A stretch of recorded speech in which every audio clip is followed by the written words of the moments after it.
Hebrews, Hebrews, Hebrews. This is Prophets of Awakening. It's our Tuesday night Tanak and news briefing, the 25th of August, 2026. Okay, I'll be dealing with my main topic is they lied to us.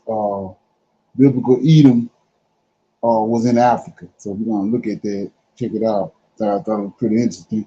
Okay, you can go to our YouTube channel, Prophets of Awakening, check out our videos. We have over 1,000 or so videos that you can look at, examine, get the meat out.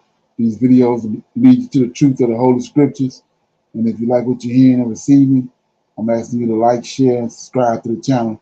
It'd be greatly appreciated. Okay. For those that don't know, this is a non-Messianic channel. We deal with the Tanak and the Torah. Tanak being the Old Testament, so-called Book of Remembrance. It's from Genesis to Malachi. Okay. And then the Torah is the first 5 books of the Old Testament that was given to Moses by our Savior and our Redeemer.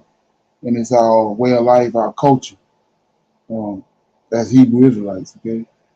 This channel was created to aid and assist all Hebrews who are waking up in these last days, in these final hours, to who their true identity is, and also understanding who their Savior and their Redeemer truly is. Okay. Shalom and welcome to the channel, and welcome to our Tuesday Tanakh and news briefing. We're going to do our normal, which is a moment of silence, prayer, and the Psalms. And then we got, like I said earlier, our topic for discussion would be that we were lied to, and that the biblical Edom, Esau, it was actually in Africa, and the King Herod name was changed. It was changed from an African name. Okay. Okay. So we're gonna look at all that and check it out. And then, like I said, tonight is our Tuesday night Tanakh and news briefing.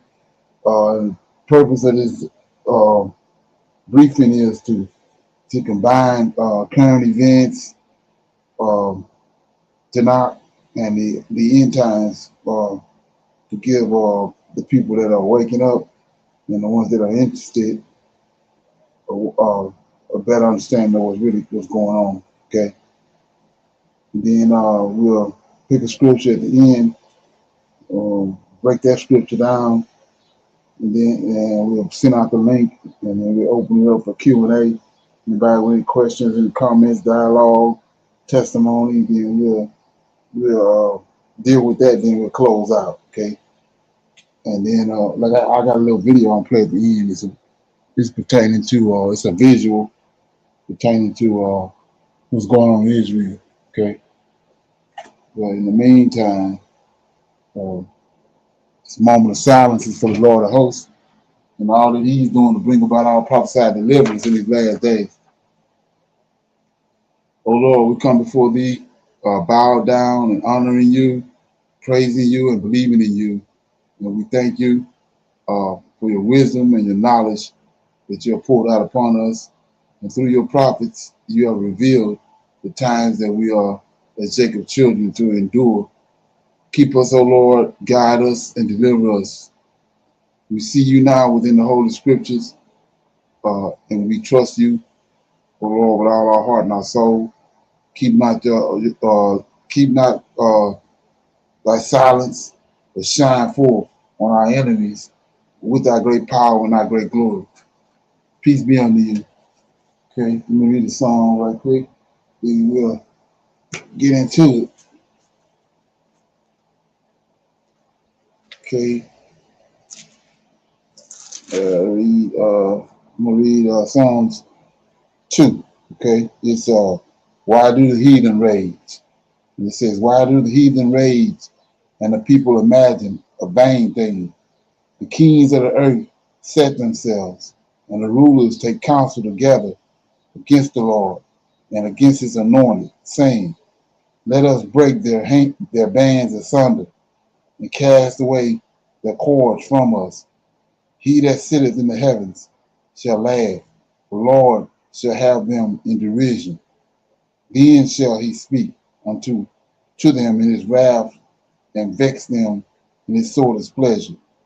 Yet have I set my king upon my holy hill of Zion, and I will declare the decree. The Lord hath said unto me, Thou art my son. This day have I begotten thee. Ask of me, and I shall give thee the heathen for thine inheritance, and the uttermost parts of the earth for the possession. Thou shalt break them with a rod of iron, and thou shalt dash them in pieces like a potter's vessel. Be wise now, therefore, O ye kings kings, be instructed, ye kings, ye judges of the earth. Serve the Lord with fear, rejoice with trembling, kiss the Son, lest he be angry, and ye perish from the way, when his wrath is kindled but a little. Blessed are all they that put their trust in him. So just like we're getting ready to find out that how these people and concocted and twisted and contorted our scriptures right here, saying when they once they concocted JC at the council next year, they start placing him all over different places in the Tanak to make you think it's him. And this is one of the examples they want you to think right here when he says, when David's talking, he says, kiss the Son, lest he be angry. He ain't talking about no Jesus Christ. He's talking about David. We're gonna look at that. And I got another prophecy I want to shine a light on that's tied to this song right here, which, matter of fact, it just hit me while I was reading. So it says, David is talking. The songwriter, you gotta understand who the person is talking. Matter of fact, who wrote it? David wrote it. So he says, David says in verse 4, He that sitteth in the heavens shall laugh. The Lord have them in derision. Then shall he, the Lord of hosts, talking about Michael, speak unto them in his wrath. This how Michael speak to the Gentile right here, like with the 10 plagues, with his creation. That's how he speak to the. That's how he speak to the enemy and to these Gentiles. He says, and vex them in his sore displeasure. Right. Then he says, David says, yet have I set my king. He said, the Lord said, yet have I set my king upon my holy hill of Zion. Right. Talking about David. He said David on his holy hill. Then verse 7. Then David says, go back to the decree in Daniel 9:25. It was a decree made. And the decree was, Cyrus made the decree that the children of Israel was going to go back to Jerusalem and rebuild the temple during the time of Zerubbabel. So right here, here's the decree right here. It says, verse 7, I will declare the decree. This is David talking. What's the decree? The Lord hath said unto me. David said, the Lord said unto me, Thou art my son. So that's the son that's over here in verse 12. Right here. David says, the Lord made a decree, Thou art my son, this day have I begotten thee. Now this is another dagger right here, verse 8. Ask me, and I shall give thee the heathen for thine inheritance, and the uttermost parts of the earth for possession. So you say, what are you talking about? Okay, it's another prophecy tied to this. Like I said, when I finish, you're gonna see how they send you off down a prim road, because we see right here the son is David in verse 7. Then the Lord told David, ask me, and I'll give you the heathen, right, for thine inheritance. So here we go. We in Numbers. Already shined the light on this, but it's just a golden nugget. So we in Numbers 24. Okay, this is the prophecy of Balaam, which is none other than David, the son, the same one over there I just talked about. So you go to 24 in verse 14. It says, this is the prophecy. I don't know if any people know about this, but it says 14. And now Balaam was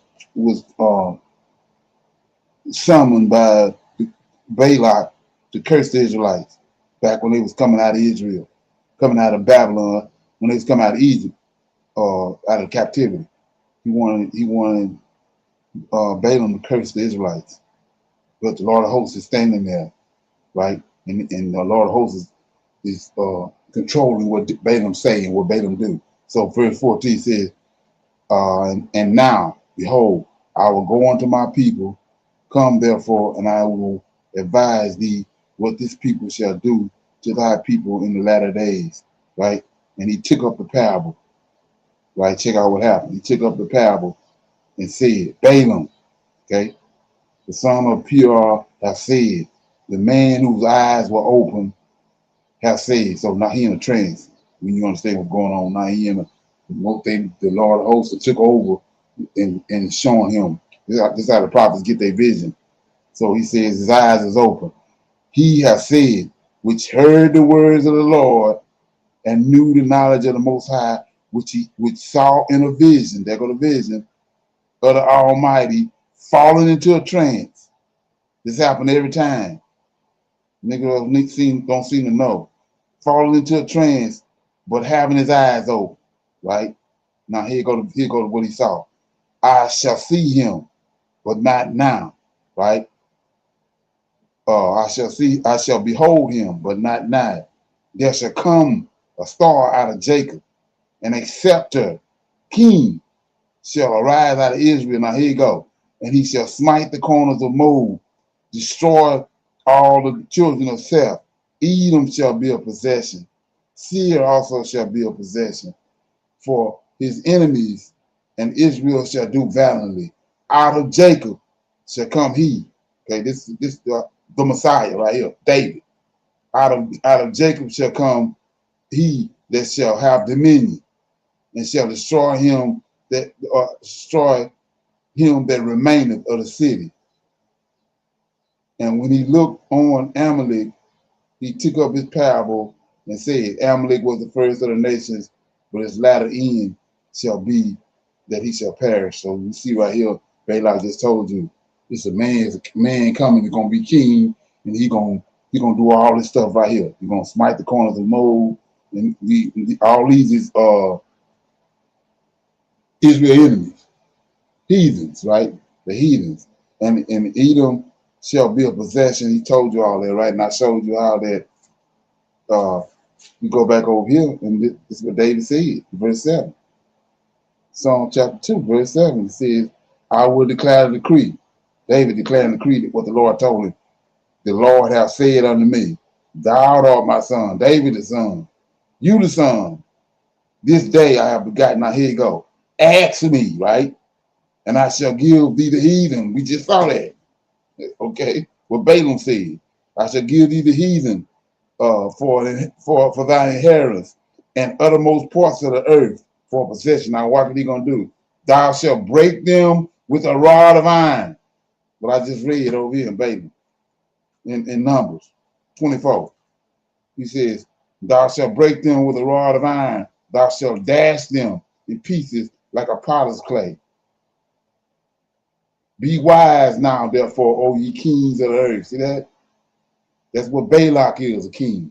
Amalek, they're kings. He said, be wise, O ye kings of the earth. Be instructed, ye judges of the earth. Serve the Lord with fear and rejoice with trembling. Kiss the Son, David. See that? Lest he be angry and ye perish from the way when his wrath is kindled but a little. Blessed are all they that put their trust in him. So we see that David wrath. Balak just told you his wrath.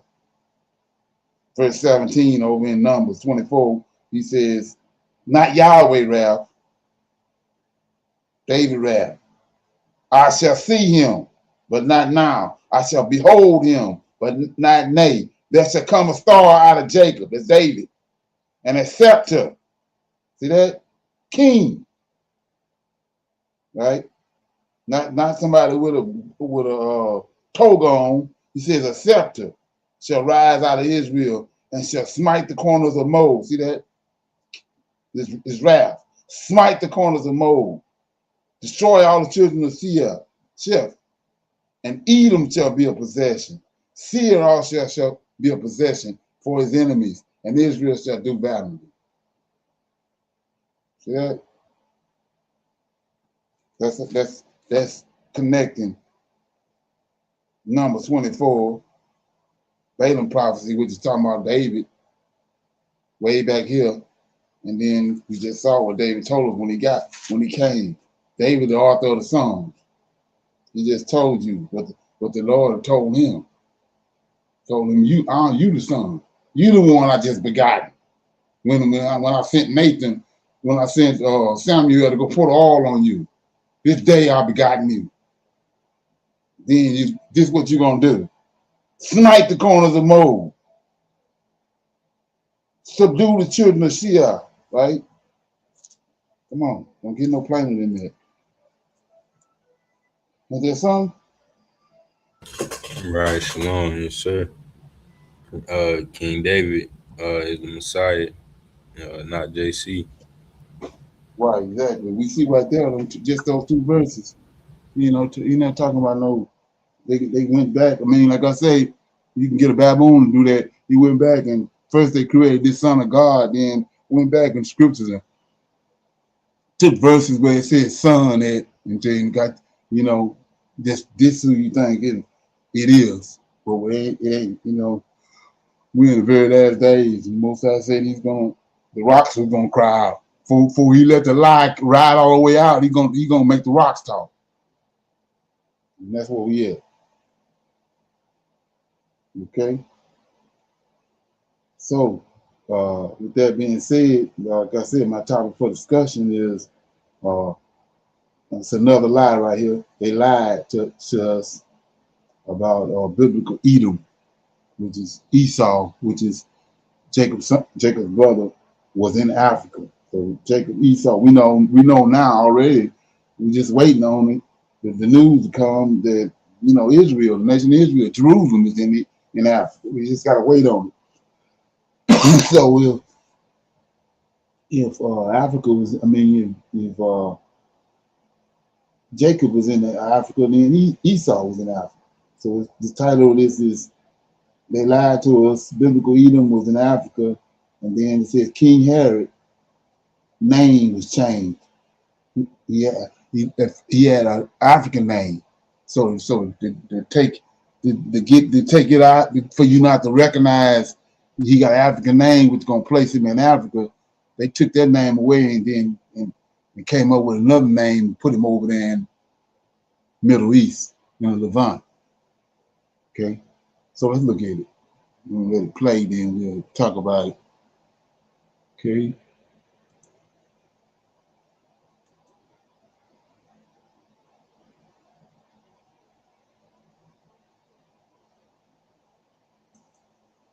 Go.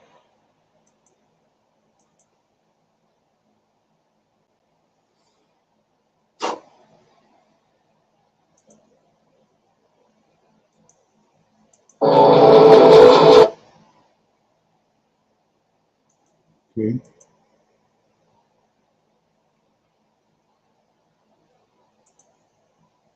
Into the Levant. But the Bible, when read without external interpretations, tells a different story. Welcome to this special presentation where we delve deep into the scriptures to uncover a hidden truth that has eluded many for generations. Based solely on deductive reasoning and analysis of the internal geography of the biblical text, we have already demonstrated through our foundational series titled The True Location of the Promised Land that the original Promised Land was not in the Levant, but rather in sub-Saharan Africa. Okay. Today we will be exposing a truth that has been hidden from the world for centuries, and we will be addressing a massive geographical and historical manipulation.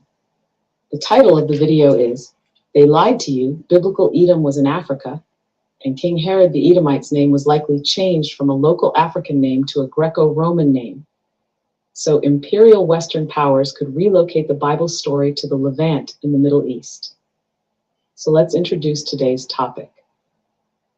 Most of you will agree with us that for a very long time, Bible readers have been taught that the Bible is one single story that moves smoothly from the Old Testament to the New Testament without any major changes.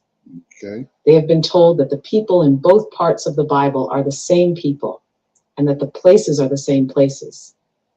But when we stop and look very closely at the words on the page, and when we also look at what archaeologists have found in the ground, we start to see that something is very wrong. Dead The Old cattle Testament line. tells stories about people who are deeply connected to Africa and Arabia, including trade routes that go all the way down to the Red Sea and beyond. The New Testament, however, seems to forget all of that, and instead focuses on a small area in the north around Galilee with new towns and new family lines that do not match the older records. This is not a smooth change that happens naturally over time. Instead, this looks like a deliberate manipulation of history and geography that was done to serve a new political and religious purpose. Council Ness here. The goal of this discussion is to lay out the evidence for this manipulation in a clear and simple way so that anyone can see what has happened. We will look at how the family lines change, how the geography shifts, how the historical records from outside the Bible support this idea, and how the Hasmonean and Herodian rulers were the ones who carried out this project. By the end, it will become clear that the New Testament world is not the same as the Old Testament world, and that the people who wrote the New Testament were not simply telling the same story in a new place, but were instead creating a new story on a new landscape to make their claims seem older and more legitimate than they really were. To examine this, let's follow an alphabetical order. A, the disappearance of the Red Sea corridor and the African connection. One of the clearest signs that something has been changed is the way the southern geography of the Old Testament completely vanishes in the New Testament. In the Old Testament, we see a very important region that runs from Havilah to Shur, and this region is located near the Red Sea and the eastern border of Egypt in Africa. In Genesis 25:18, we read that the descendants of Ishmael lived from Havilah to Shur, which is east of Egypt as you go toward Assyria. All these places are in Africa, so pay close attention to that. In 1 Samuel 15, verse 7, we read that King Saul defeated the Amalekites from Havilah all the way to Shur, which is east of Egypt. These two passages show us that Havilah and Shur were real places that people knew and traveled through, and they show us that this area was a major corridor for trade and for military campaigns. This corridor was not just a small path, but was a well-known route that connected Africa to the lands further east. When we turn to the New Testament, however, we find that this entire geography is gone. The writers of the New Testament never mention Havilah or Shur, and they never talk about the trade routes that pass through this area. They act as if the only important places are in Galilee and Judea, and they show no memory of the southern world that was so important to the Old Testament. This is not something that can be explained by saying that the people simply moved north, because if they were truly the same people living on the same land, they would have remembered these places and mentioned them in their stories. The only logical conclusion is that the writers of the New Testament were deliberately ignoring this southern geography because it did not fit with the new story they wanted to tell. B, the changing family lines and genealogies. Another major sign of manipulation is the way the family lines in the Bible change between the Old Testament and the New Testament. In the Old Testament, the genealogies are long and detailed, and they show connections between different tribes and peoples over many generations. In the New Testament, however, we get two very different genealogies for Jesus, and neither of them matches what we would expect if the writers were simply recording history. In Matthew 1:1-17, we read a genealogy that goes from Abraham down to Jesus, but this genealogy deliberately skips several names that are found in the Old Testament records.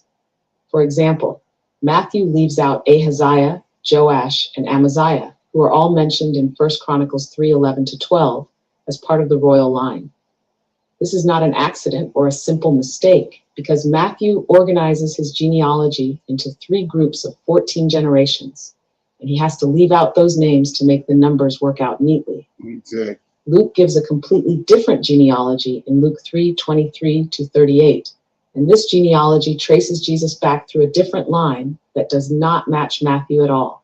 The traditional explanation is that one genealogy is for Joseph, and the other is for Mary. But this explanation does not hold up under careful examination, because both genealogies are presented as being for Joseph.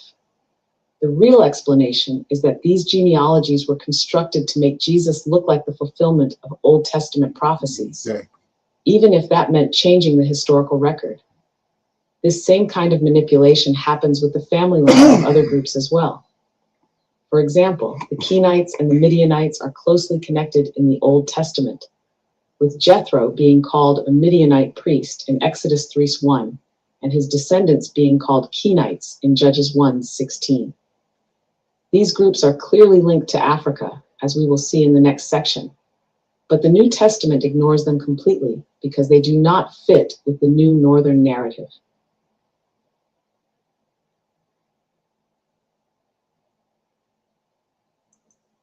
C. The African location of the Kenites and Midianites in historical sources.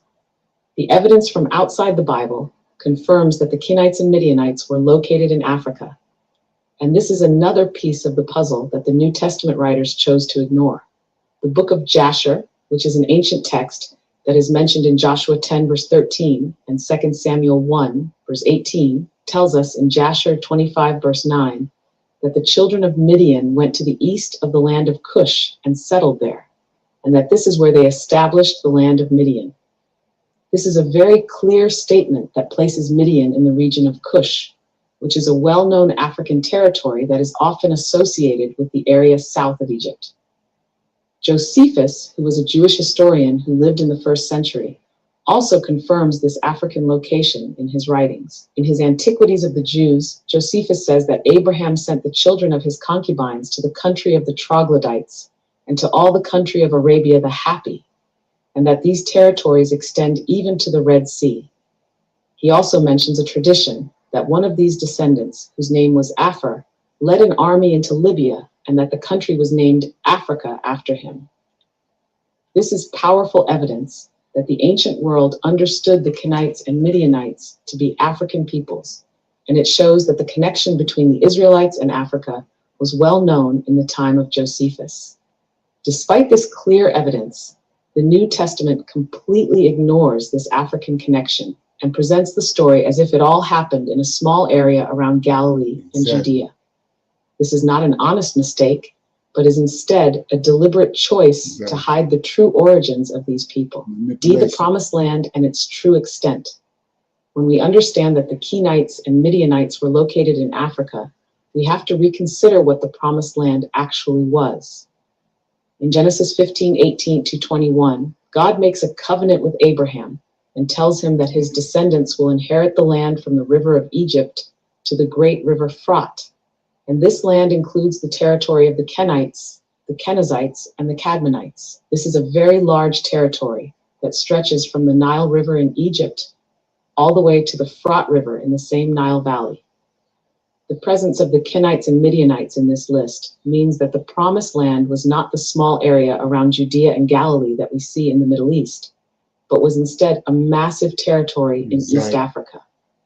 The New Testament writers, however, shrink this territory down to a tiny area and act as if these places were in the Middle East. This is a fundamental change that alters the entire meaning of the biblical story. If the promised land was originally meant to be on African territory, then the story of the Israelites is an African story, which the New Testament writers have stolen and transplanted in a Middle Eastern location to serve their own purposes. This is not a matter of interpretation, but is instead a matter of looking at what the text actually says and seeing the clear manipulation that has taken place. Troglodytes region of Africa. So it's 90 degrees in Florida. Situated south of Egypt along the Red Sea coast, determining the southwest direction of the true promised land. Once we have firmly established that Edom was located at the port of Berenike in southeast Egypt, we can use the interactions between the Israelites and the Edomites to map out the true direction of Judea and the promised land. During the Exodus journey out of Egypt, the Bible records that the Israelites arrived at the very edge of Edomite territory. In Numbers 20:14-17, Moses sends messengers to the king of Edom saying, "Let us pass, we pray thee, through thy land," promising that they would stay strictly on the king's highway and not touch the fields or wells. In Numbers 20, verse 21, the text states that Edom refused to give Israel passage through his territory, so Israel turned away from him. Further details in Numbers 21:4 and Deuteronomy 2:8 show that because of this refusal, the Israelites had to travel completely around the territory of Edom to continue their journey. If Edom was located around the port of Berenike in southeast Egypt, and Edom stood directly blocking the path of the Israelites as they tried to reach their destination, it means the Israelites were traveling into Africa and needed to pass through or around this specific region. Because they had to go around Edom to reach the land promised to them, and because boundary texts like Numbers 34:3-5, Ezekiel 47:19, and Ezekiel 48:28 describe the destination as having a highly defined adjacent southern border, the geography indicates that the true promised land, or Judea, was located to the south or southwest of Edom, deeper within the African continent, rather than due south or in the far-off Mediterranean Levant. The red flag of the dramatic New Testament name change. If we have firmly established from scripture and history that Edom was located around the ancient Egyptian port of Berenike in the Troglodytes region of Africa, then what kind of local Northeast African names would you expect the people and kings of that region to have? When we examine the Old Testament, the names of the Edomite kings match the region perfectly. The Bible records early Edomite rulers with distinct Semitic and regional names, such as Hadad and Hadar. For example, Genesis 36:35 states that Husham died and Hadad the son of Bedad reigned in his stead, and Genesis 36:39 notes that another king named Hadar reigned after him. These names are perfectly accurate for the Northeast African and Arabian desert frontier. The Bible even confirms a direct physical connection between these specific royal figures and Egypt, as seen in 1 Kings 11, verse 14-22, which records that a royal Edomite named Hadad fled directly into Egypt for safety and married into the Pharaoh's household. However, we encounter a massive red flag the moment we jump over to the New Testament. For this exact same geographical region of Edom, the local African and Semitic names completely disappear from the ruling line, and we are suddenly introduced to purely Greco-Roman names like Herod, Archelaus, Philip, and Agrippa. While it is true that some local kings might have adopted foreign customs, it is highly unnatural for every single public name associated with New Testament Edom to suddenly become Greco-Roman. This dramatic, complete removal of local names points to a deliberate act of imperial manipulation and erasure, designed to rewrite the narrative so that Western imperialist leaders could present this African story as a European and Greco-Roman history. The consonantal clues and linguistic manipulation of the name Herod. A closer look at the linguistic structure of these names reveals how this manipulation was carried out when the local history was translated into European records. In ancient Semitic languages, names were written using consonantal roots. The ancient Edomite royal name Hadad is represented by the consonants HDD, while the royal name Hadar is represented by the consonants HDR. When we look at the name Herod as it comes down to us through Western history, its original Greek form is Herodes, which uses the core consonants HRD. When you place the ancient Edomite royal name Hadar, which is HDR, right next to the New Testament name Herod, which is HRD, you can see that they contain the exact same three basic consonants, simply rearranged in a different order. Ancient Greek and Roman writers did not write foreign African or Semitic names exactly as the local people pronounced them. Instead, they aggressively adapted foreign names to fit Greek spelling, grammar, and pronunciation rules. This reality gives us a highly legitimate reason to investigate whether the name Herod was simply a westernized, altered version of the older local Edomite royal names like Hadar or Hadad. To uncover the truth before it was covered up by European scribes, we must look outside the Greek and Latin traditions and closely analyze early Arabian, Ethiopian, Nabatean, and Aramaic records, because these independent chains of transmission often preserve the true regional names like HDD and HDR without the imperial distortions. It takes less than 10 minutes for this ergonomic pillow to take 6.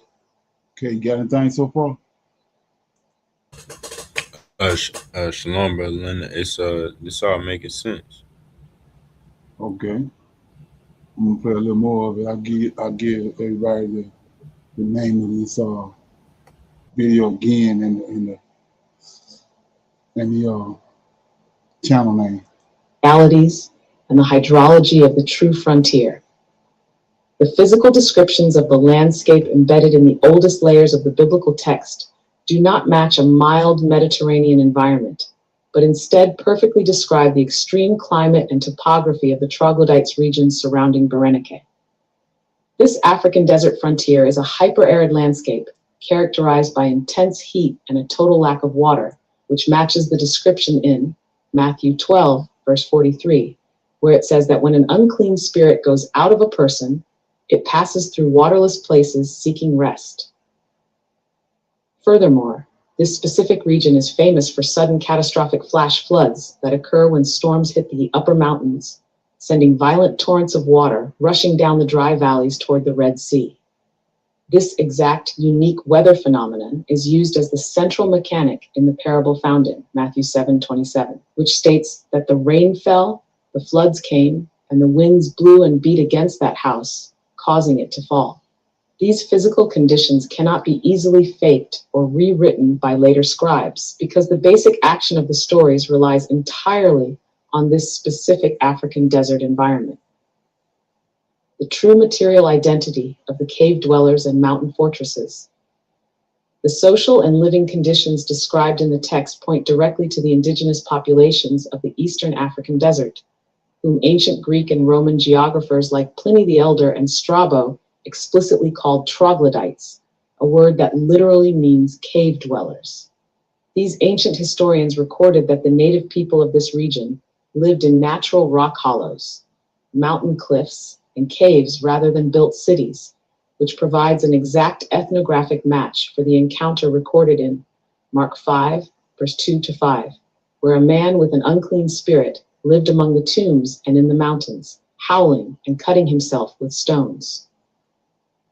Directly following this encounter, the text notes in Mark 5:11-13 that a large herd of about 2,000 swine was feeding on the hillside and rushed down the steep bank into the sea, which reflects the unique geography of the Berenike coast, where the jagged Troglodytica mountains drop directly and sharply into the deep waters of the Red Sea. Additionally, when Josephus records in his historical archives that Herod's grandson, Agrippa, fled from his heavy debts to a remote mountain tower called Malatha in Idumea, this matches the fortified water watchtowers that the Roman military built throughout the rugged troglodyte mountains to secure trade routes, providing the exact type of isolated hiding place required for a royal fugitive to escape imperial creditors. The proximity and logistics of the flight to Egypt. When we evaluate the story of Joseph and Mary taking the infant Jesus to Egypt to escape King Herod, the traditional model requires an exhausting journey across the vast Sinai desert, but our model turns this into a highly logical and short regional escape. Because the Troglodytica region south of Egypt directly bordered the Roman province of Egypt proper, Joseph and Mary only had to travel a short distance out of Herod's immediate mountain jurisdiction to cross the administrative line into the Nile Valley, where Herod's soldiers had no legal authority to pursue them. The family could easily join a merchant caravan traveling the Red Sea in the land of Edom. To find out where Edom was, we must find where this port was located. The famous ancient historian Josephus lived a long time ago, and he wrote down a lot of history for the world. In his book called Antiquities of the Jews, in Book 8, Chapter 6, Section 4, Josephus writes that Ezion Geber is the exact same place as a city called Berenice. When we look at ancient maps, Berenice was a very famous port town located on the western coast of the Red Sea. This area is in the southeastern part of Egypt, which is on the continent of Africa. The people who lived in this African desert region were called the troglodytes. Because the Bible says Ezion-Geber was in the land of Edom, and Josephus says Ezion-Geber is this African port of Berenice, we must conclude that the land of Edom was located in southeastern Egypt in Africa.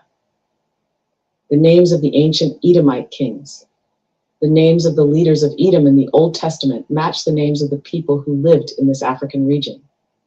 In the book of Genesis 36:31 to 39, and the book of 1 Chronicles 1:43 to 54, we see a list of the very first kings who ruled in the land of Edom.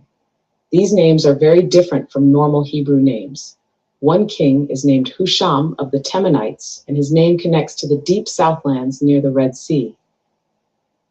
Another king is named Hadad, who is named after a regional god of rain and storms, which matches the needs of people living in the dry African deserts. These leaders are also called dukes in the Bible, which means they were nomadic chiefs who moved around with their animals. This is exactly how the ancient writers described the troglodytes who lived in the mountains of southeastern Egypt.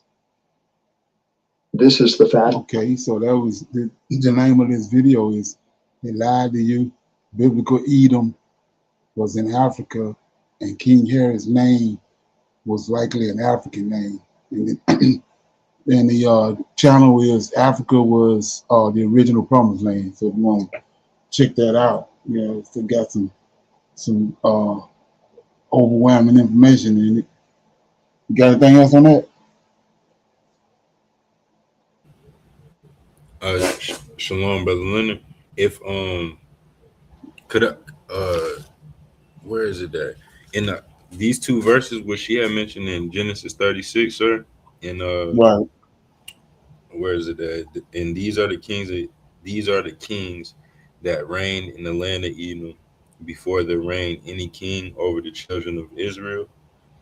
And Bela, the son of Beor, reigned in Edom, and the name of his city was then Haba. And Brother Leonard in Jasher 60, it says where's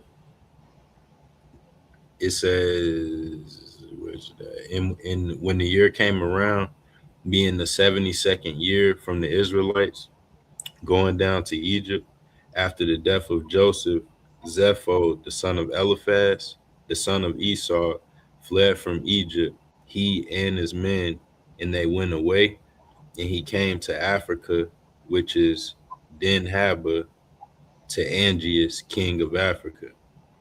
And Angeas received him with great honor, and he made Zepho the captain of his host. Okay. And yes, sir. Go So ahead, we brother. say that's obvious right there. That's the whole thing is in Egypt, Africa. Right. We just look over. Dang. We already been brainwashed previously. It's like with JC. You come into the world, that's the first thing they do. They introduce you to JC. You don't even deal with the Old Testament. Then you get older, they take you back to the Old Testament after you already been brainwashed from the time you're born. You know, that was by design. Right. Okay. Yes, sir. Yeah. Check this out.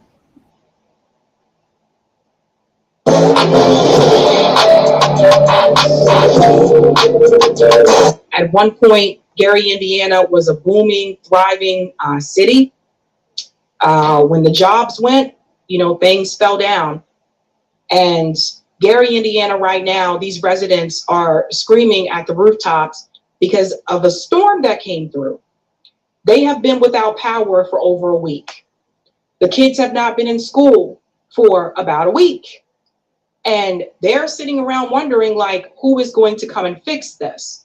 Now, there have been some things that have been done, but the things that I would say the local government is doing at this point in time, it doesn't make everybody whole again.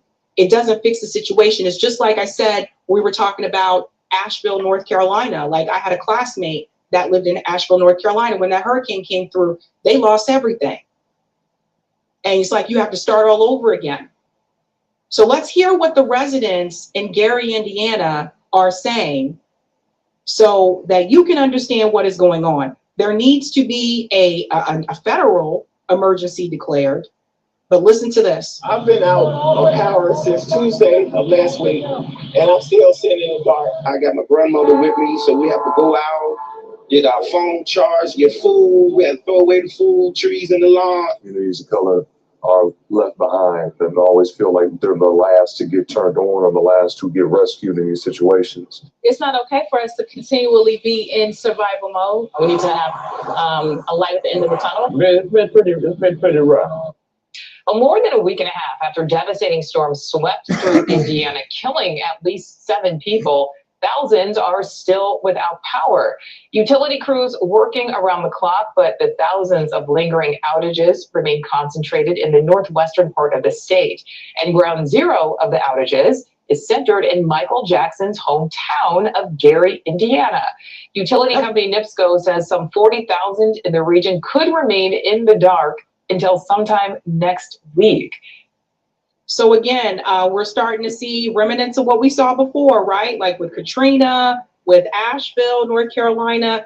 We're talking about, like, people have to understand, when you don't have power for that long of a time, which is absolutely ridiculous, you have a refrigerator that is full of food. All of that food is going to spoil. There's only so much that you can do to preserve the food. We just told you how expensive the grocery prices are right now. So that's money that went to waste. Now, I want to explain some of the things that have been done, but there's more that needs to be done. So one of the things is this, and shout out to someone sent this to me. So listen to this. There is assistance, but it is not the same thing as everyone being made whole. The YWCA has provided shelter, meals, and charging. The Monroe Center has emergency shelter. Community organizations are distributing groceries and meals, and Gary's City Life Center has been providing 3 meals a day. Indiana has opened emergency grants of up to $5,000 for eligible households. Gary has also received $100,000 from Glenn Robinson and $100,000 from the Hard Rock Casino, specifically for food, hydration, hygiene, cleaning, and debris removal assistance. Listen to this part though. FEMA's existing emergency declaration includes Lake County, but this is important. That initial declaration primarily supports emergency governmental response and direct federal assistance. Indiana has now sought a broader major disaster declaration, which is the pathway towards substantially greater long-term federal recovery assistance. Accountability questions are growing. There's been a class action lawsuit filed against NIPSCO, NIPSCO, alleging inadequate vegetation management contribute to the scale and duration of the outages. Here's something else I want to mention about this storm. Now, this storm hit, and apparently, one of the things that's being said here is that this was not an ordinary storm. The winds were said to be at about 99 miles per hour, and it tore through Gary and Northwest Indiana. So we're talking about trees that have been uprooted. We're talking about utility infrastructure that has been damaged, homes flooded. Obviously, as you guys can understand, there is a lot that needs to be done. And the reason why I'm explaining this is that this is not something that a $750 check from FEMA is going to fix. And these disasters, they happen, and we hear about it at that time, but then we never hear, later on what happened to the people. Like, from what I understand from my former classmate in Asheville, North Carolina, people still are without homes. You don't hear about, what happened in Lahaina to the residents in Lahaina in Hawaii anymore either. So like when your home is flooded, that's a wrap. There's no saving. You can't salvage that. Donald Trump hasn't said anything about this. And I'm willing to bet you, if something like this would have happened in Beverly Hills, for example, something would have been done immediately. There's something, you heard anything about this? Shalom. Yes, sir. I had seen a few updates today like on Instagram and TikTok, that yeah, they were still without power. Definitely from black people, from Hebrews. That's something. Yes, sir. Yeah, so check this out. Yeah, I mean, they're gonna use this too. It's like they stacking it up. What they got going on over there in Mississippi, this it's like they just flat out just disregard blacks. It's intentional. Okay, like a slap in the face. Okay, check this out. If this ain't letting you know what's going on, like I said about what they show us on the Handmaiden, I don't know what See else. this part of you. I don't know what else to say.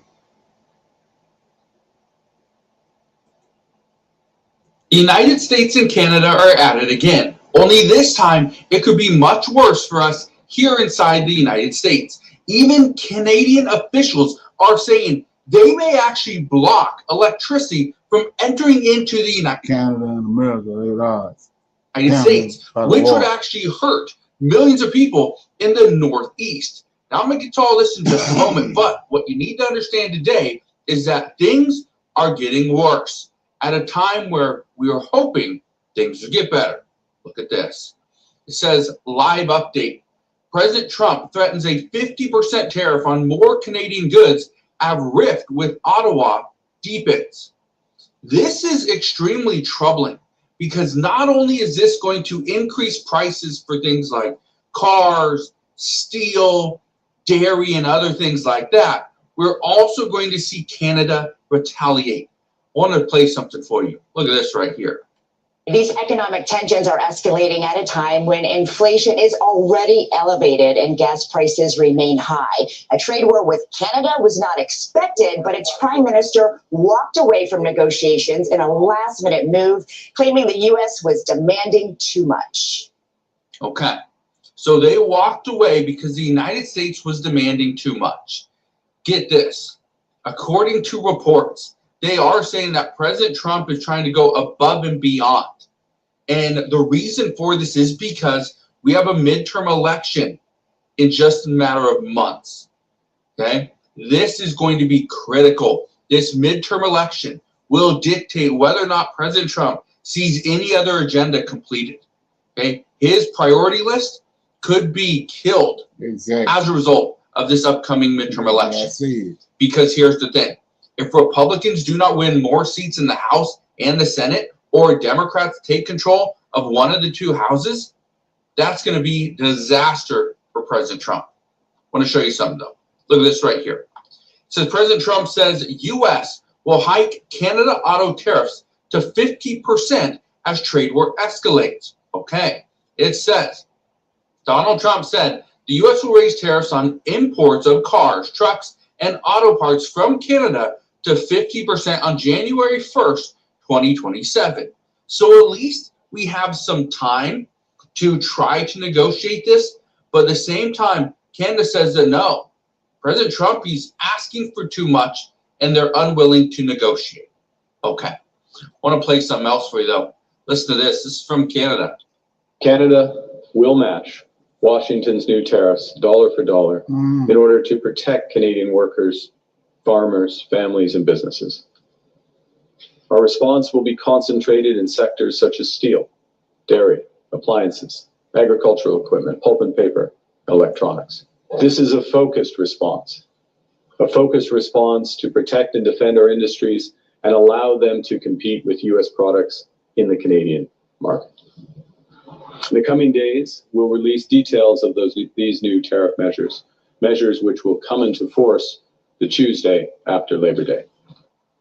The Tuesday after Labor Day, that's when theirs are going to hit.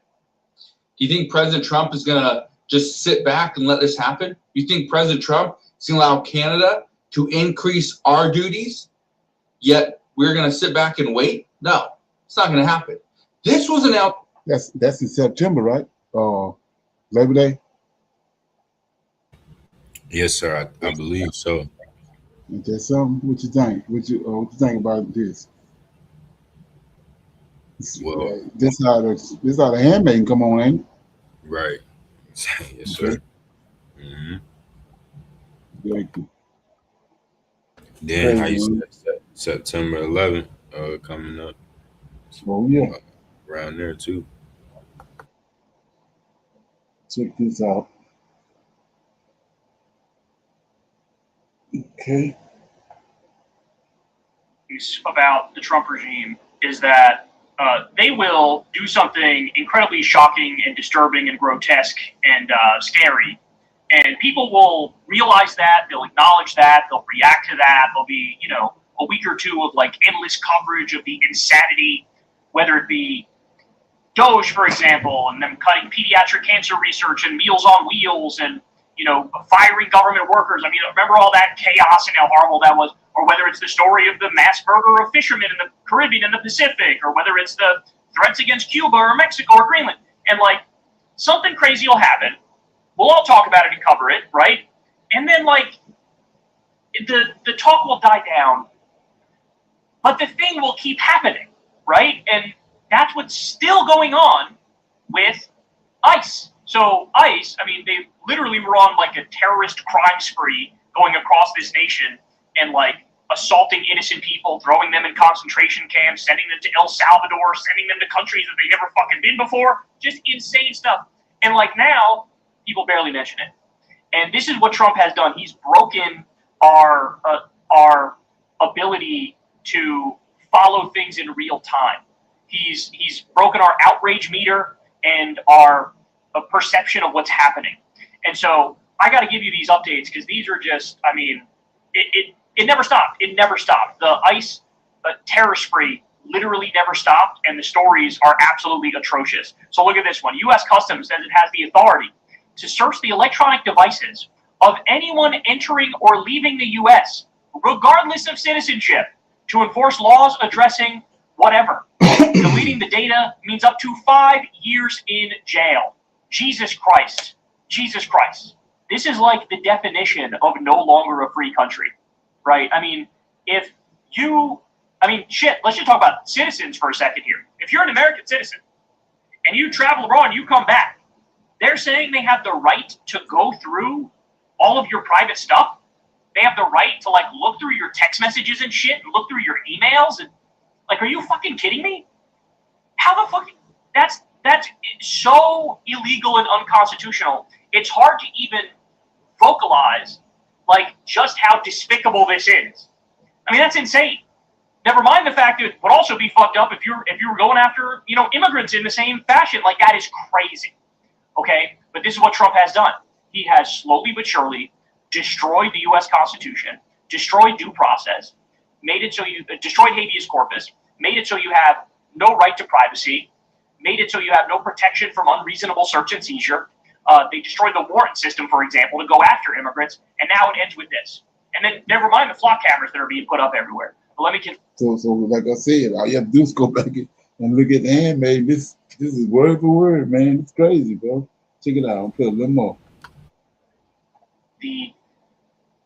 Gonna surprise the shopkeeper with my Chinese watch. Hello. Yeah.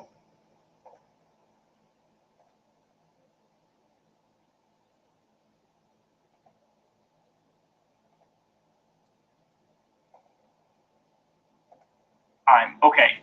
Breaking: an ICE Border Patrol agent approached a U.S. citizen at a gas station in Lakewood, Florida, demanded his ID, and when the U.S. citizen asked why, the agent said, "Because you're an immigrant." Except that's not how the Constitution works. But this, ladies and gentlemen, is now the show me your papers United States of America. The show me your paper states of America. This is how we act now. Why are you assuming he's an immigrant? Why are you assuming he's an immigrant? Why are you assuming he's an immigrant?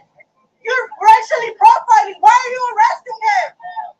Why are you can't arrest him. You haven't even identified him. Get out. Why are you arresting him? Why are you came to me. I was standing right here. I was standing already right here. Take off your fucking mask. Take off your fucking mask. He hasn't done any. You guys haven't even identified him.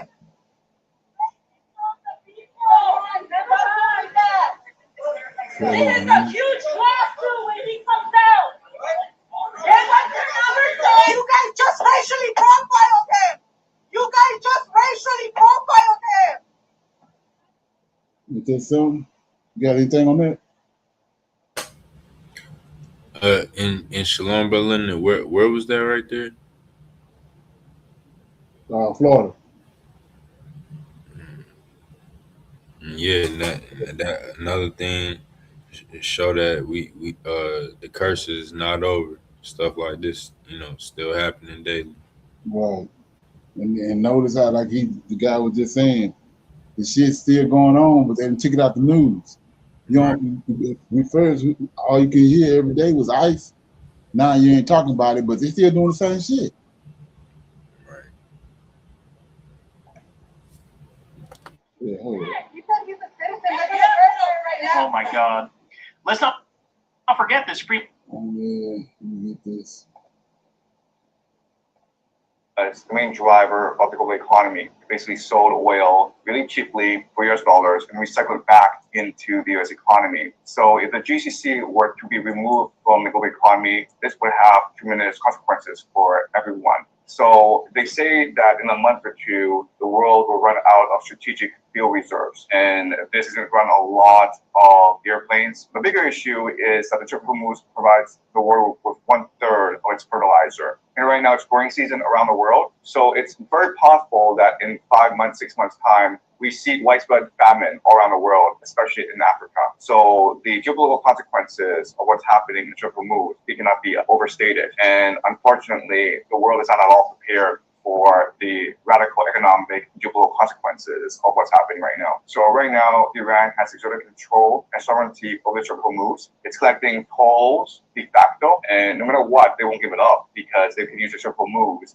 to reconstruct their economy, to industrialize it, and to build stronger trade relations with China and Russia. So if status quo stands, then Iran has a lot to benefit.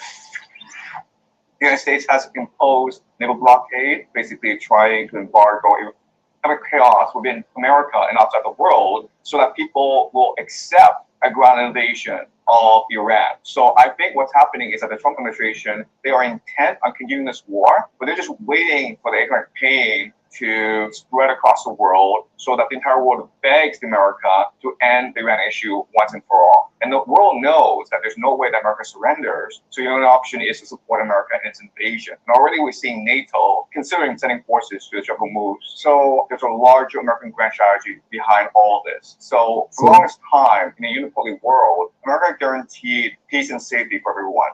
So notice what he said. If you look at this, and what he just said, all this Iran situation is to bring about total collapse on a lot of countries around the world, and then they want them to, like he said, they're gonna start begging America for to end the war or whatever. But they setting up this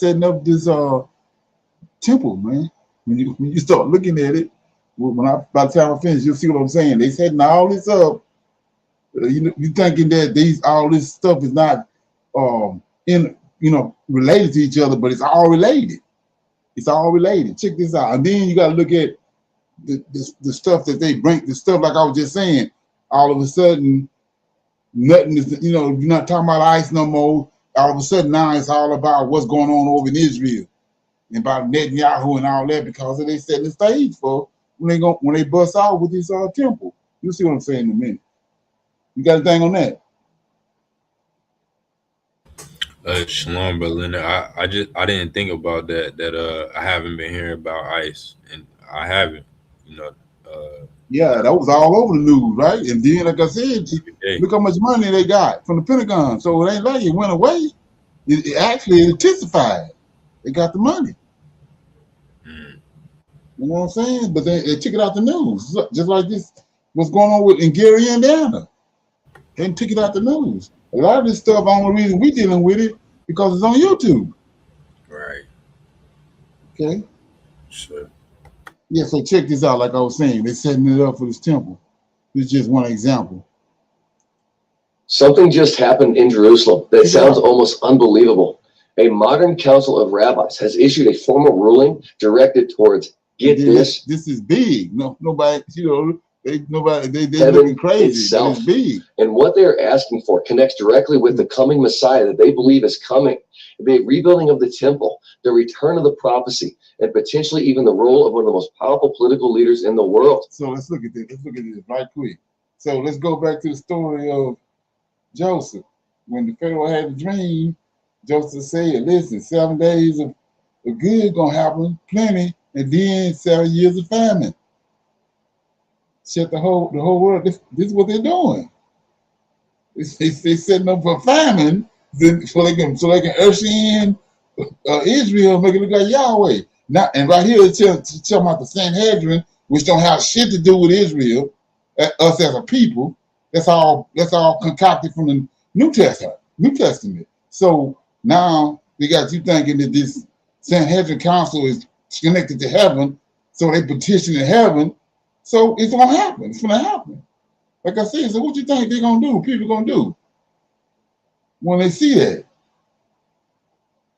Okay, check it out. And we're gonna go through it right now. So hit that like button. Let's get this out to as many people as we can. And if there's a hype button, help us out by even hitting that, because it really helps to get this out there. Because my friends, things are heating up. I mean, even check this out. Look at the title of this. Sanhedrin. I mean, I haven't seen that word in modern times. I mean, that's a Bible word. That's a Jewish ruling council from even the days of Jesus. See that? It says that it ruled, and it's going to formally petition heaven to reveal the Mashiach and rebuild the third temple. The Mashiach, by the way, translates into Messiah, and we're going to get into that. But I just want to share this with you. Let's look at some of the key things. Obviously, you got the Temple Mount there, a symbol of very, very high emotions and tensions between Islam and Judaism.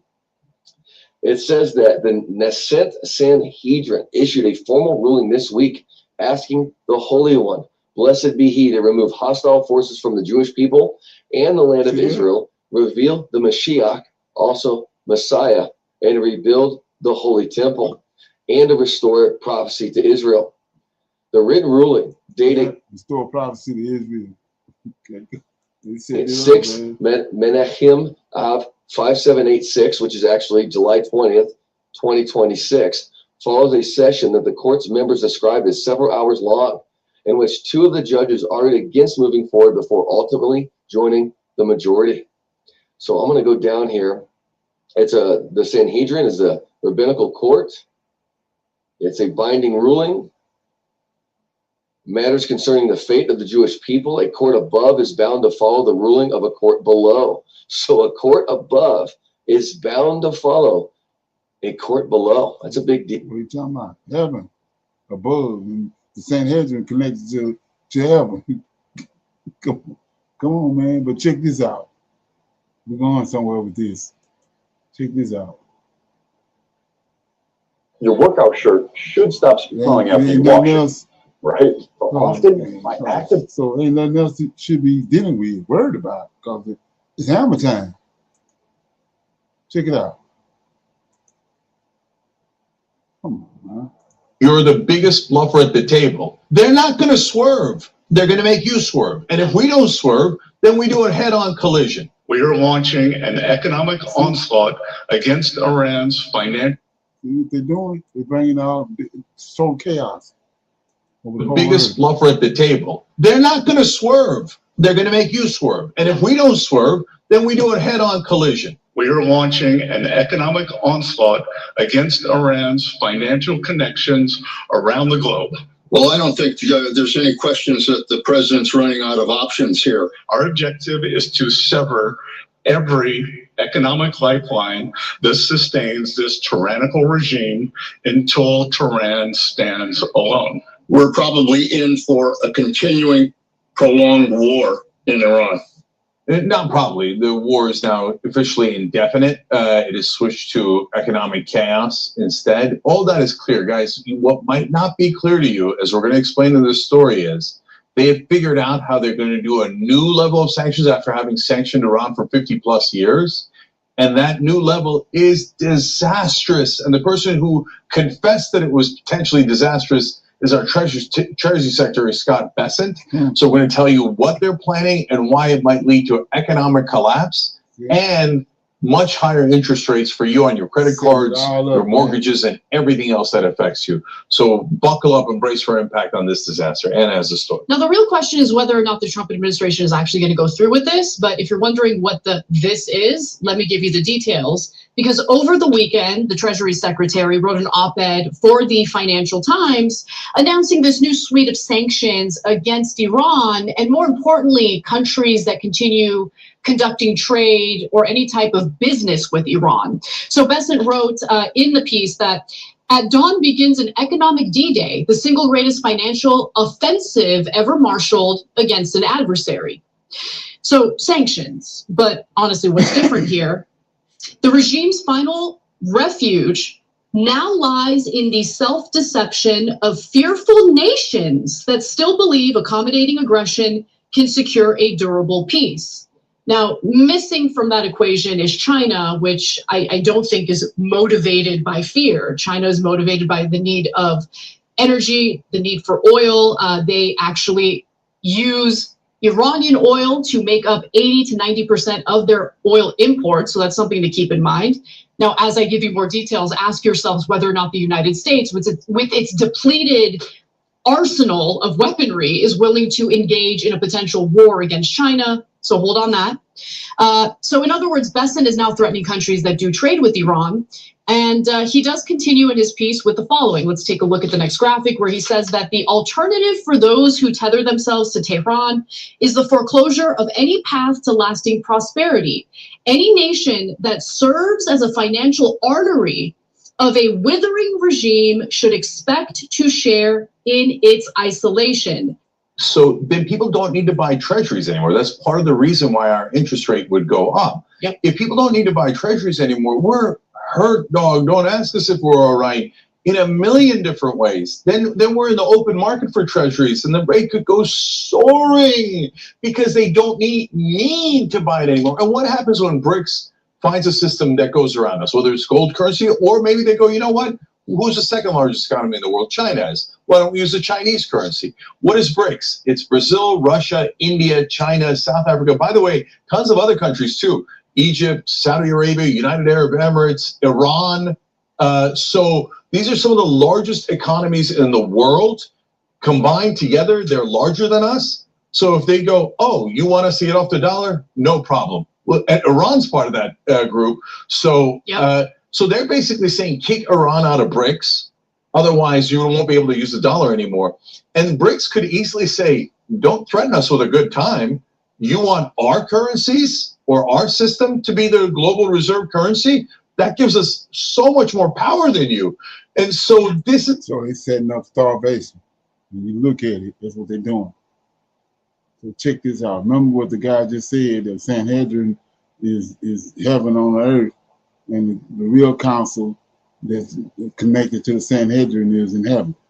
And the Sanhedrin is over there in Jerusalem, is heaven, is God's council on earth. Now check this out. And they petition for Patricia Heaton. This is how to they petition for the temple to come and for the Messiah to come. Check it out. Ain't nothing else left. That's what you gotta understand. The Temple Mount is in our hands. Does that mean that we actually now have to start building the temple? Welcome back to the podcast. My name is Aaron Sokol, and you're watching Passion Inspired. My guest today is these Edomites. Efraim Palzanoff. Welcome to the podcast. Thank you so much for having me. I have a question. In 1967, when Matagor, he yells out, the Temple Mount is in our hand, and at that very moment, they established the Western Wall Heritage Foundation, and they said, Jews, you stay by the wall, and the Waqf was given ownership. Do you think that that was a fear of this fulfillment of prophecy? Yeah. So let's go back to the beginning. Historically, in 1967, like you said, they took it, they gave it away, right? They just gave it up to the Jordanian, to the Waqf, for nothing, basically. Motagor had ordered an Israeli flag to be put on the Dome of the Rock. It was put up, and then Moshe Dayan saw it with his binoculars and immediately ordered for it to be taken down. saying, do you want to set the Middle East on fire? So Moshe Dayan, who was secular, was scared of the potential repercussions from the Arab world. But the truth is probably nothing would have happened because Israel took it over fair and square. And the Arabs, basically Arab culture, Arab Muslim religion, it only understands strength. So like Muslims, they're not allowed to make peace with the infidel unless the infidel is stronger. And so they make a temporary peace until they are strong enough to fight them off. Like the Muslim world Muslims see everything split. They divide up the world into the Dar el-Islam, the world of Islam. And if you're not in the world of Islam, you're the Dar el-Harb. You're in the world of war, of sword. If you're not part of Islam, then we're going to fight you until you become Muslim. And they are only allowed to make peace with non-Muslims temporarily if they're not strong enough to defeat them. So any peace with Muslims is a temporary peace. Islam and the Arab world only understands strength. As long as you're stronger, they will be at peace with you. Once you're weak, they will destroy you, because the ultimate goal of Islam is an international global caliphate, to submit the whole world under Islam. That's what Islam literally means. Islam means submission. So when Israel capitulates to Arab demands, it's a sign of weakness. And the Arabs don't see that as, oh, we can make peace with these people, because their long-term goal is not to make peace with us. That's what a lot of the Western liberals don't understand. Islam does not allow to make peace with the infidel. At best, you get a temporary peace, at best. And that only happens if you're stronger. So every time we give something away, we capitulate, that's a win for them, and that only makes them stronger. It does not actually bring us peace. It actually just makes us weaker, and that gives them the upper hand. And we have to be strong. That's the only way to maintain peace with them, not to give anything away. So when they gave, that's not the point. What we want to create is an international house of prayer that will be good for everybody, a place where Christians and Muslims and everybody from around the world can come there. It's going to be a place of unity and peace, because right now the situation is that only Muslims are allowed to go there. And so right now it's an apartheid situation, and the apartheid is being imposed by the Muslim authorities, where only Muslims are allowed to actually worship there and nobody else. I know things are getting a little bit better. Now there's certain Jewish prayers that are allowed there, but still you need like a police escort for it. I've been there, I've done it. I prayed Mincha and did Birkat Kohanim on the Temple Mount, but with a police escort. That's not how it's supposed to be. This is supposed to be an international house of prayer, an international house of peace, where we can all worship God together. So the Third Temple project is not a Jewish project. It's actually an international project that will benefit everybody. Because right now, only Muslims can do whatever they want over there. If we were to actually be in charge, everybody would be allowed to worship there.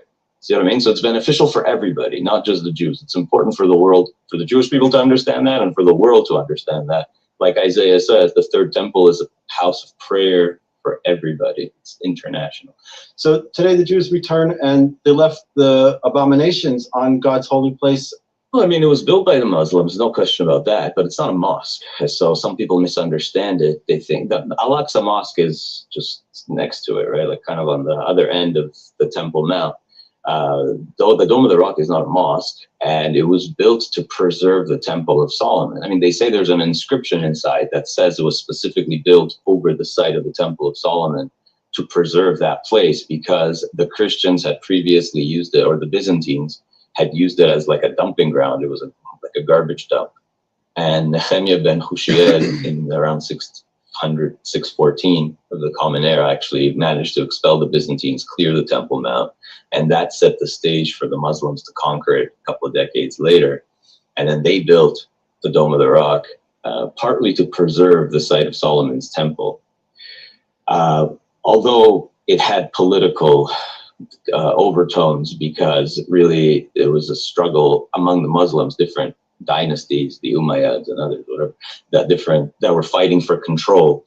And the leader at the time essentially needed a new capital for himself, because Mecca was not accessible.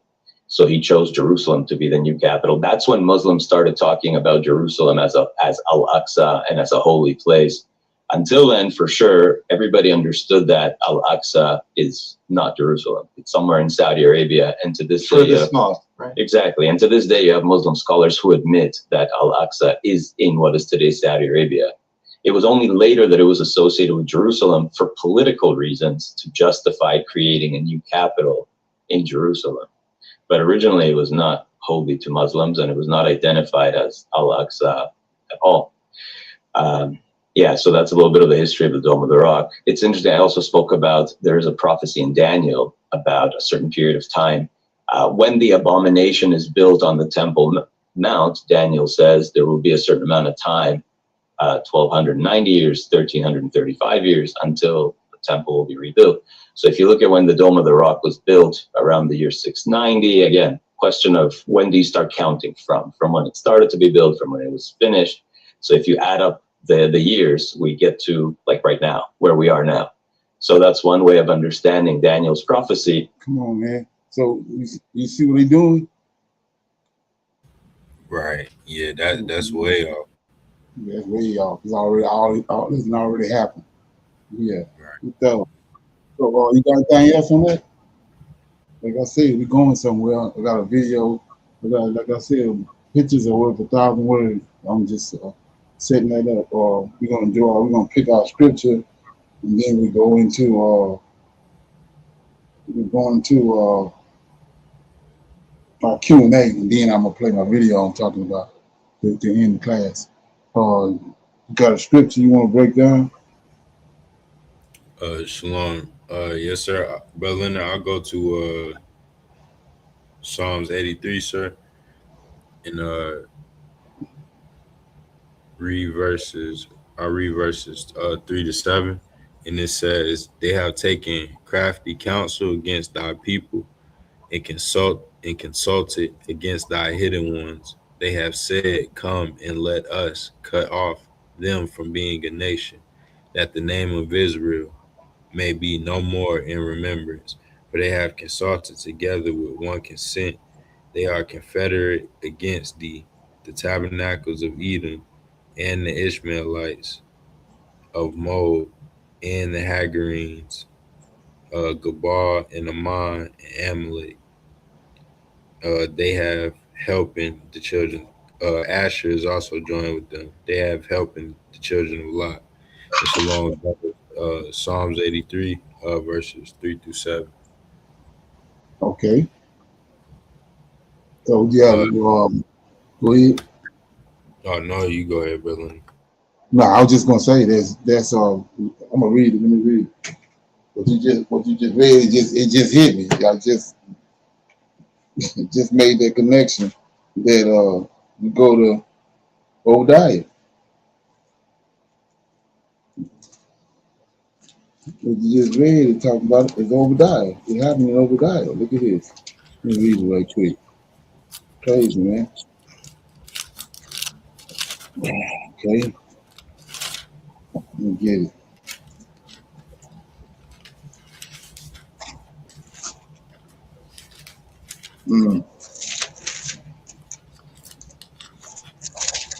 Okay.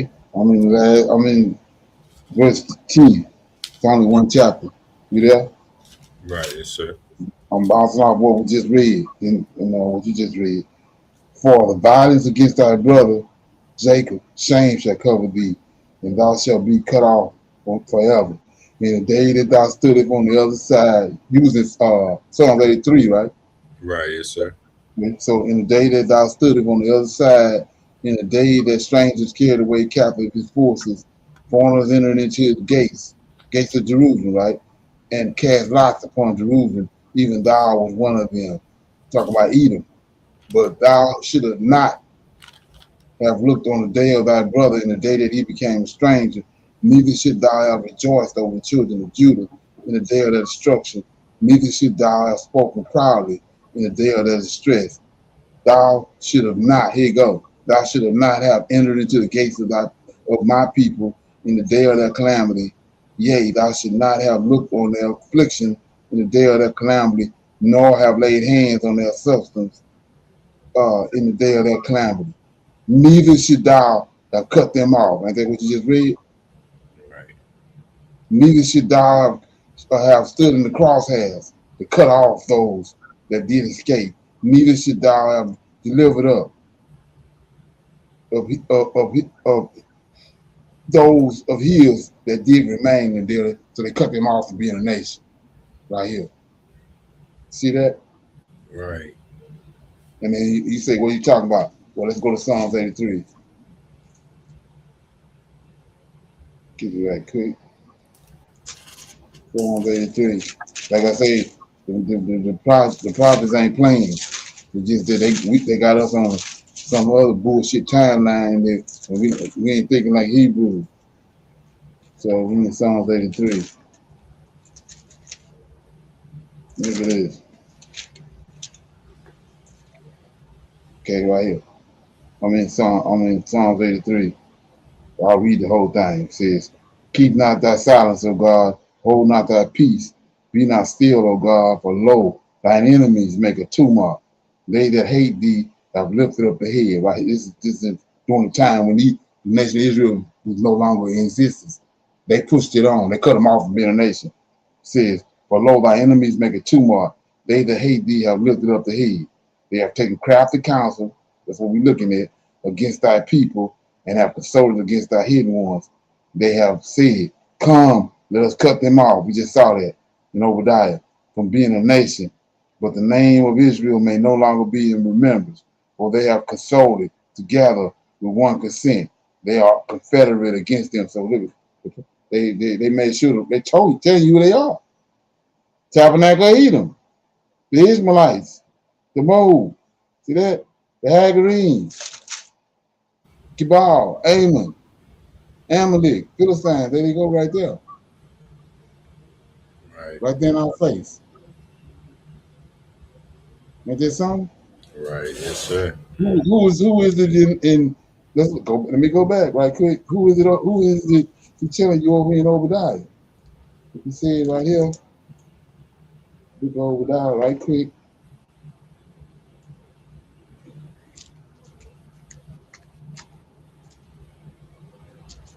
Get it. Okay. Man. Okay. Obadiah, he said, verse 10. For violence against thy brother, Jacob, shame shall cover you. Esau, Edom. And he just told you he was over there in Psalm 33. Jacob ain't got but one brother, right? Right. Okay. Okay, from? So with that being said, you see the link out? Oh, yes, sir. Do that right now. Okay. You got any comments, any questions? Got anything? Brother, I did have one question where we were talking one time and you were talking about the Georgia Guidestones, right? Right. Could you kind of talk about what those were? Because I seen that I think they was they like cut them down or whatever, but just what are those, and what are the Georgia Guidestones? It was 4 big old tablets that they had built, and it was tied to. They want to make it out like it was mysterious. The originators of it was mysterious, but it's the Illuminati, the Edomites, these powers that be, the people that's behind all this. They actually had a decree they made that was they was going to reduce the world's population down to 500 million people. They wanted to reduce the population down, and they had it in 4 different languages, almost like what's that song was everybody was trying to decipher? You know what song I'm talking about?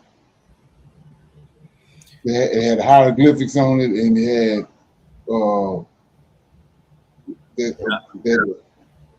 the emerald.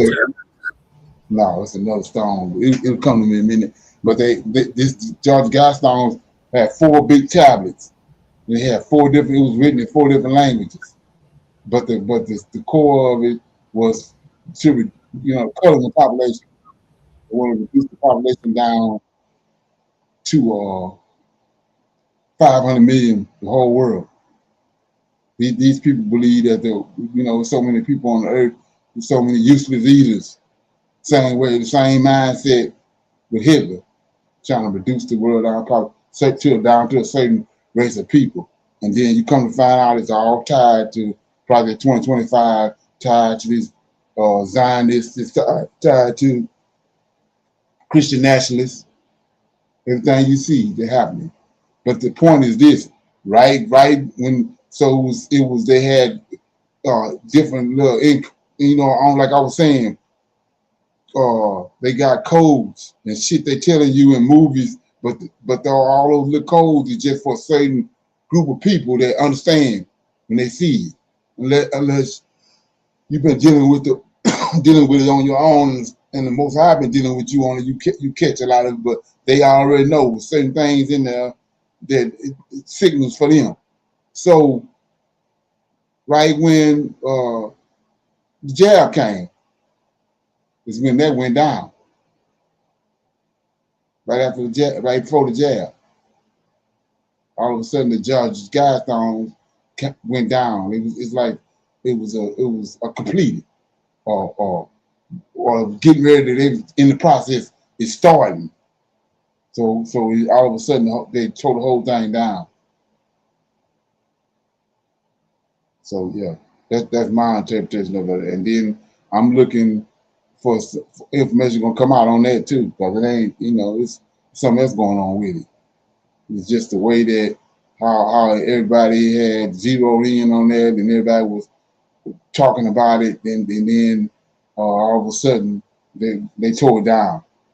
Like we just said with ICE, they totally took it out. They control it. They control the attention and the focus on certain things. And they know how to control it and how to take it off, because they control the media. All of a sudden, nobody talking about it, and then the whole complex is just torn down like overnight.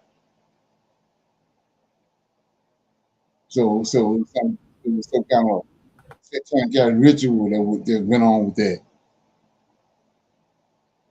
They completed whatever it is they was talking about, or that was the beginning. That was a sign that it started. It just started. Okay, right.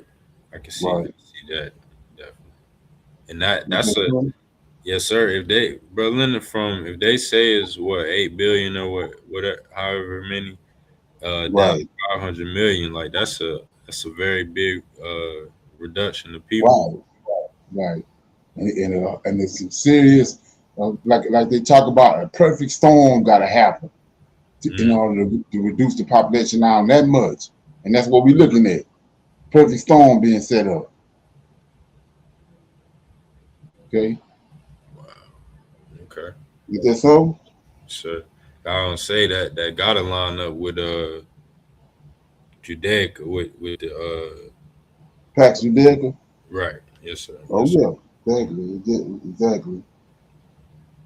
Okay. You got anything else? Shalom, no sir. Yeah. So here we go right here. Like I said, you see, all we hearing now is what's going on in Israel, the temple, and they got this and that. Well, let's look at this right here, and then come to your own conclusion. Okay, you get it. Tripping. So,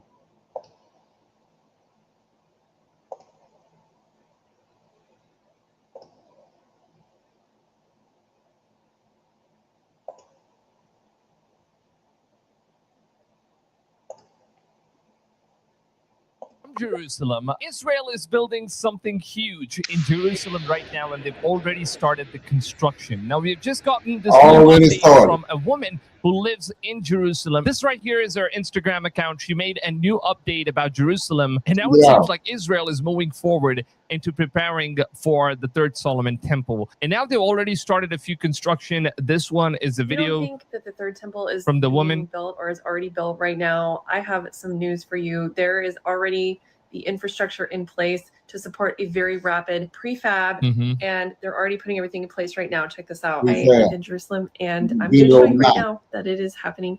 And in fact, what you see here is a chairlift that they are putting in to the old city in Jerusalem. It's going to look like this. They're building a whole building. It's called the Kotel elevator. So it seems like they're building a new elevator in this place. People, see that? They're building a chairlift to take people up to the Temple Mount. When the temple, the third temple, is there, and so they have this whole area under construction. I've been here for like a year. They've had a wall there. You can hear the jackhammering during the day.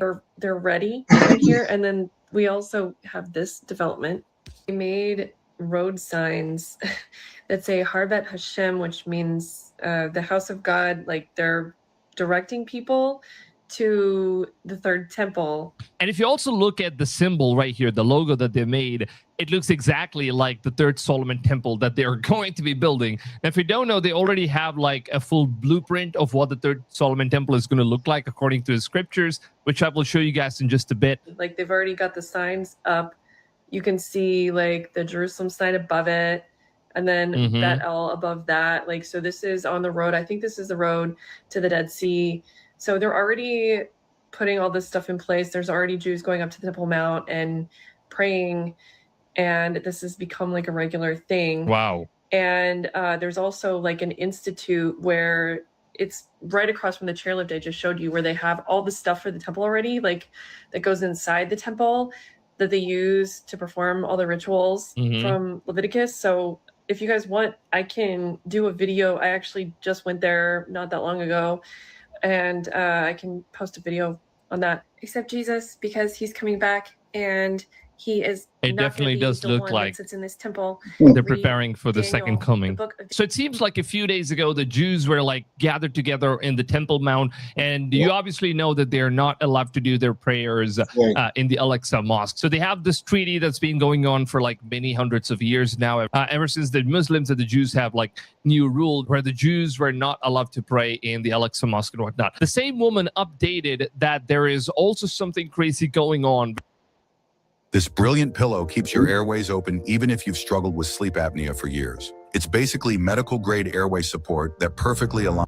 Where the Jews, they apparently just gather all together right in front of the Al-Aqsa Mosque, and they've started praying. For the first time, Jews were praying on the Temple Mount yesterday with their Jewish prayer books, something that was completely illegal and not allowed by the police. They were also allowed to pray, worship, and prostrate, but so basically what's going on here is that they are not allowed to do it anymore, but then they're slowly moving forward. It almost seems like they're preparing themselves in order to build the third Solomon temple, and they already know about this stuff, and they're just trying to, gather resources. Now, I've done a few research about this, and I just figured out that they are building a new elevator project, which takes people all the way from the Jewish quarter, which is all the way down in the old Jerusalem, and in order to go all the way up to the third Solomon temple, which is currently the location where the Al-Aqsa Mosque is located. So now it seems like Israel has started building a massive elevator, which is going to take people all the way onto the steep cliff, which is about 85 feet tall, above the Western Wall Plaza. Now, for decades, they have never really had this elevator plans or whatsoever. They've only been using these staircases. I believe it's about 142 steps in order to get all the way up to the temple. So for all of these generations, they were simply just walking. But now, it seems like they've decided to go ahead and build this massive elevator project where the Jews can now access the Western Wall, which is all the way up there near the Al-Aqsa Mosque. Now, although they're not exactly building the third Solomon temple, but it definitely does seem like they are gathering a lot of these resources, because building the third Solomon temple means that they have to go against most of the Islamic nations, because the Al-Aqsa Mosque, which is known to be where the first and second Solomon temple was built, and then it was destroyed, and now in order to build the third Solomon temple, they will have to build it in the same location where the Al-Aqsa Mosque is now present. And in order to build that, they will have to destroy the Al-Aqsa Mosque. And if Jews end up touching the Al-Aqsa Mosque, it's going to cause massive war across entire world. Because the Al-Aqsa Mosque is known to be the third holiest site in Islam. And this compound is actually administered under the international status of Qua Agreement, which means that this location is currently under the custody of the Islamic Waqf Board. So if the Jews try to touch a brick on this location, that is going to cause a massive war throughout the entire world. And obviously they already know about this stuff, that they can't really just go in there and build the third Solomon temple. So according to the Islams, they are supposed to wait until their Messiah returns, and he's going to be the one who will miraculously build the third Solomon temple. But then the Jews believe that eventually over time, when they gain the power, they're basically going to take over the location and they're going to start building it. Now, if you go inside the Jewish museum, they actually have like the third temple's full final model architect, which is basically how the third temple is going to look like. And if you also look at the signboard that they placed recently, you'll see that it has a very close resemblance to what the third temple is going to look like. So this is the full architectural plan that they have in order to build the third Solomon temple. But as of now, it seems like the Jews already gathered a lot of these resources in order to build this one, because according to the biblical prophecy in Thessalonians chapter 2, verse 4, Matthew chapter 24, and Zechariah chapter 14, and also in Daniel chapter 9, verse 27, it all talks about how the third Solomon temple will eventually get built. And it will happen right before the second coming of Christ. And if you look at the things that the Jews have constantly been doing as of now, you'll see that they already have the blueprint. And recently, they've also gathered a lot of different resources, like the 90-pound solid gold menorah, which is one of the materials that will be used in order to build the wall around the third Solomon temple. They've also gathered hand-woven linen priestly garments, which they currently have, the high priest's breastplates with 12 stones, and they also have the new red heifer, which was recently born in Jerusalem. So it seems like Israel probably already knows that they are preparing themselves for building the third Solomon temple, and they've already gathered as much resources as possible. And that's probably why they're building this elevator project. So when the third Solomon temple gets built in the location where Al-Aqsa Mosque is right now, in order for the Jews to travel from the Jew quarter all the way up to the Temple Mount. And recently, I think last month, we also spoke about this in a previous episode. Now, recently, last month, there was a new red heifer that was born in Jerusalem. This time, it's not in Texas. They're not importing the red heifer. It was literally born inside of Jerusalem. This was like the perfect red heifer. I think we've already covered this topic in one of my previous episodes of the Wood Show podcast. So I'll just run the clip right here so you guys can know what's going on with the red heifer situation as well. A few weeks ago, a new red heifer was born near Jerusalem, and it seems like the Jews are rejoicing once again. And it seems like this could be the official red heifer, which the Jews are going to be using in order to sacrifice before building the third Solomon temple. But there is a very small issue about this red heifer, which is apparently examined by one of the rabbis named Rabbi Ariel. And after looking at this calf, he concluded that this could eventually be the prophetic calf. And obviously, if you know the prophecy, then you know exactly what's coming up. Because the last time the Jews found the red heifers, it was born in Texas, and it was flown all the way to Jerusalem. And these red heifers were kept in observation. And unfortunately, it seems like all the 3 red heifers were actually rejected for the prophetic sacrifice, because over the time it seems like the red heifer ended up growing a different colored hairs. And if you know the prophecy, they actually require a spotless, completely red coated red heifer, and it's not supposed to have even a single strand of hair that's not red in color throughout its entire body. And that's the kind of red heifer which is going to be used in order to sacrifice before the Jews start building the third Solomon temple. Now, it seems like Rabbi Ariel has now officially confirmed that this new calf which is born seems to look completely pure, and not a single strand of any other color of hair is present in this new calf that was born. But unfortunately, there is a major problem before they end up sacrificing this calf, because the farmland in which this calf was born was actually taken care of this farm. This powder does 3 things that they will charge you $10,000 for, but the FDA approved it, so they're screwed.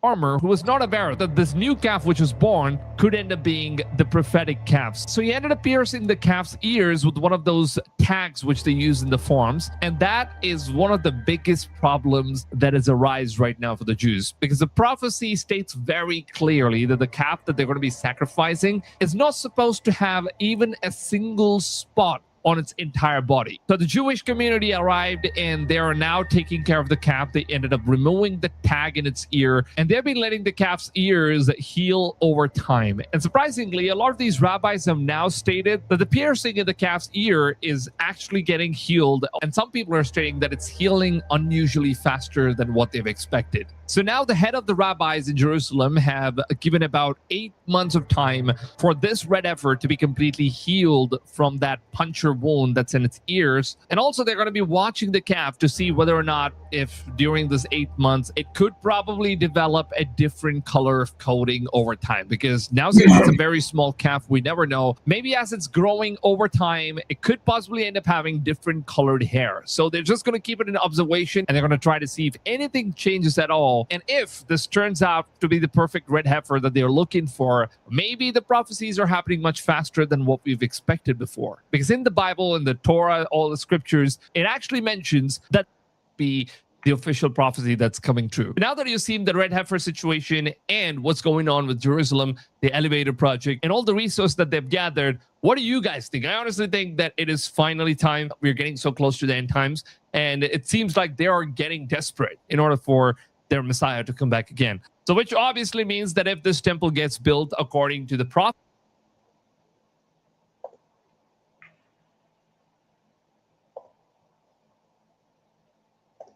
Okay, so what you think? Shalom. You see, they really seeing the progress. They really got construction on the site. So yeah, it ain't about nothing else. Right. Believe me. And it's going right along with what we're looking at. The no eye laws in November. Well, what's the next week, next month? Pretty much next week, we got those the Feast of Trumpets. And that's gonna fall on you got the trumpets, which is they're gonna fall on Shabbat. And then so they gotta put it off on, it just so happened it's on the 12th, and so they gotta do it on the 11th, September 11th. Come on, man. We'll see. Okay. So you good? Right, yes, sir. Okay, so hoping everybody got something out of that. What's up, James? Okay. I'm gonna say shalom. Shalom and another shalom. I'll see everybody tomorrow. We got our reading through the Tanak. Okay, we're gonna read those 5 chapters. And then we'll connect some more dots. Shalom. Shalom.